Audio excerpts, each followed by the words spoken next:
বারবার একই জিনিস বারবার কত বলবো। আমাদের রাজ্যের মুখ্যমন্ত্রী বলছে, আমি বলছি যে তারা এই শীতের মধ্যে কষ্ট করার কোনো দরকার নেই, তাদের জন্য ব্যবস্থা করা হয়েছে। তারা পার্টিসিপেট করুক, ইন্টারভিউতে মাধ্যমে পার্টিসিপেট করলে তাদের কিভাবে হবে সেটা আমরা চিন্তা করব। তারা এখনই বারবার অনুরোধ করছি, এই আন্দোলন করতে পারে, কারণ তো অধিকার আমরা কেড়ে নিতে পারি না, আন্দোলন করতে পারে, পিছনে যদি রাজনীতি থাকে আমার কিচ্ছু বলার নেই।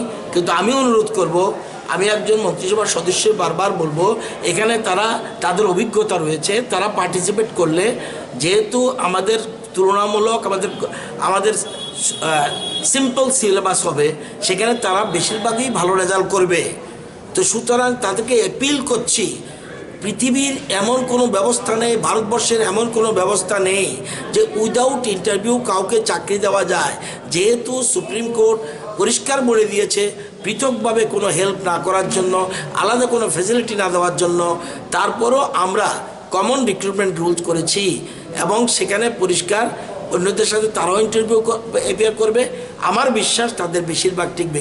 যদি না টিকে, এটা আমরা আজকের পরে আরেকদিন বলবো না, কিন্তু যদি না টিকে তারপরেও আমাদের মাথায় রয়েছে কি করা যায়। কিন্তু আন্দোলন করে অফার তার ওনাদের আন্দোলনস্থলে যাবে, এটা হয় কোথাও?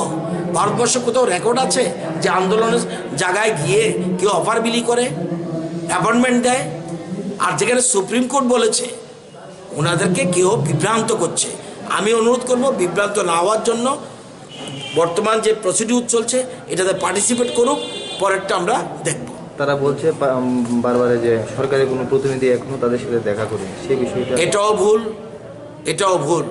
তাদের সাথে অনেকে দেখা করেছে এবং বলা হয়েছে, এবং রাজ্যের মুখ্যমন্ত্রী বলছে যে আপনারা উঠে যান, উঠে গিয়ে পার্টিসিপেট করুন, সেখানে আপনাদের ব্যবস্থা হবে, নতুবা অন্যরা কিন্তু চাকরি নিয়ে চলে যাবে।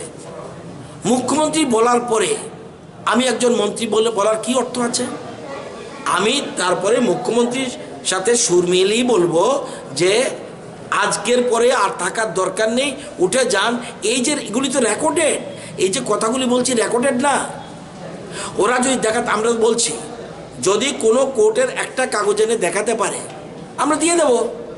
আমি তো কোর্টের, আমি যেন জেলে যেতে পারবো না তো।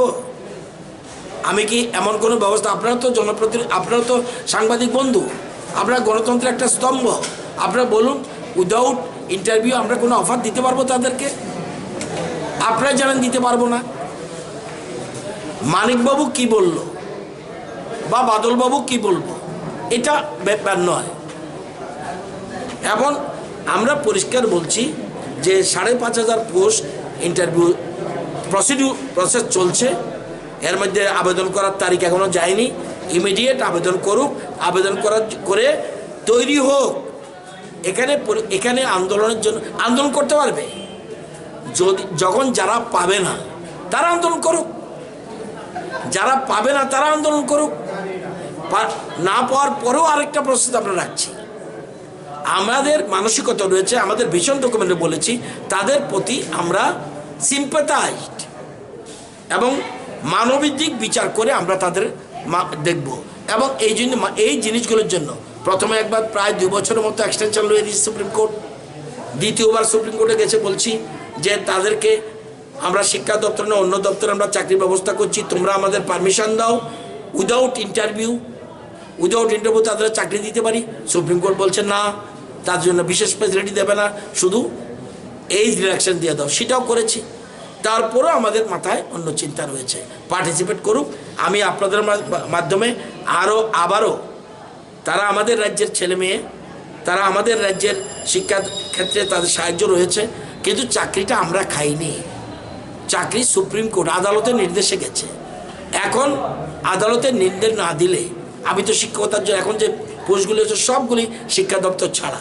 সুতরাং পার্টিসিপেট করুক, আপনারাও সহযোগিতা করুন।